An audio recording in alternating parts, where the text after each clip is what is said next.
আপনারা কারা রূপ আর সৌন্দর্য নিয়ে বড়াই করেন? আজকে তাদের জন্য আমার এই ভিডিও।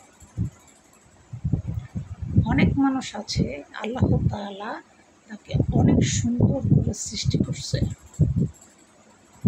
কিন্তু সে তার সৌন্দর্যর রূপে সে এত অহংকারী হয় যে মানুষকে সে মানুষ হিসেবে মূল্যায়নই করে না। এজন্য আল্লাহ তাআলা সৌন্দর্য দিছে এই জন্য পরীক্ষা করার জন্য যে আপনি অহংকার কতটুকু করতে পারেন। সৌন্দর্য দেওয়ার মানে এই নয় যে আপনাকে আল্লাহ তাআলা এমনি দিছে।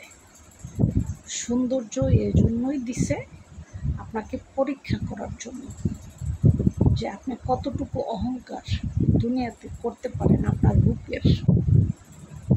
কারণ সৌন্দর্য দেওয়ার মালিক হচ্ছে আল্লাহ, এর পিছনে আমাদের কোনো হাত নেই, তাই আমাদের অহংকার করারও কোনো অধিকার নেই।